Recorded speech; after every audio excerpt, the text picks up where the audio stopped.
India অনেক celebration করছে world cup জেতার পর, তো এগুলো দেখলে অবশ্যই আমাদের গায়ের লোম দাঁড়িয়ে যায়। প্ল্যান একটাই, যাতে ভালো খেলতে পারি, যাতে অপরচুনিটি আরও আসে।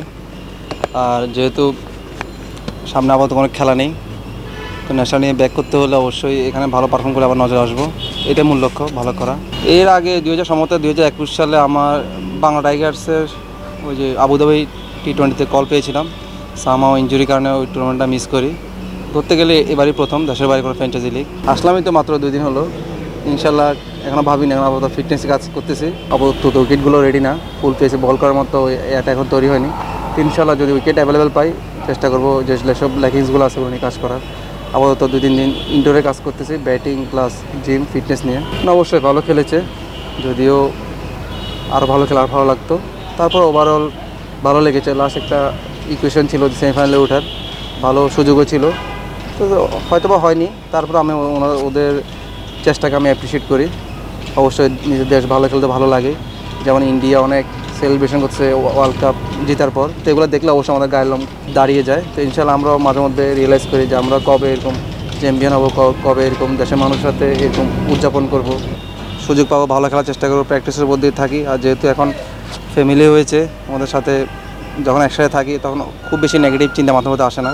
প্র্যাকটিস করলে তখন চেষ্টা করি কীভাবে নিজেকে ছাড়িয়ে যেতে পারি, কাজ করতে পারি।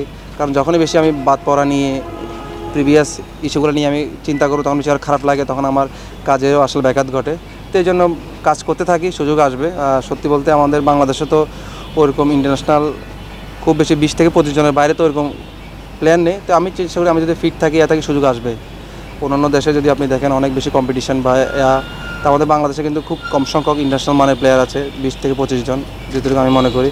তো ইনশাল্লাহ আমাদের জন্য ওই দিক থেকে কিছুটা ইজি, যদি ফিট থাকি আবার কামব্যাক করা আমাদের জন্য ইজি। কম্পিটিশন তো শেষ নেই, ভালোর উপরে তো ভালো আছে, তো ইনশাল্লাহ চেষ্টা করবো আর ভালো করার। অবশ্যই আমি তাকে অ্যাপ্রিসিয়েট করি।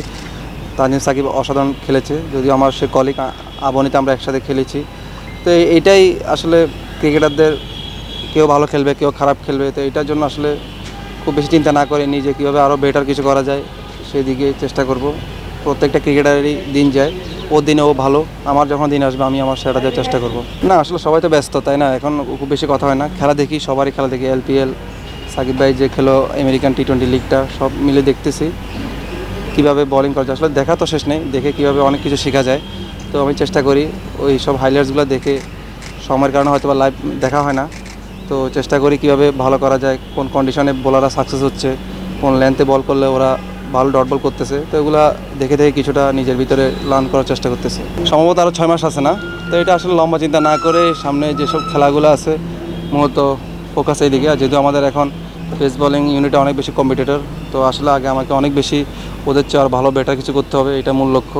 আসলে চিন্তা করলে তো হবে না, প্রুভ করতে হবে, ভালো করতে হবে। হয়তো বা আমার ল্যাকিংস ছিল, যার কারণে হয়তো আমি ওয়ার্ল্ড কাপটা শেষ মুহূর্তে মিস করি।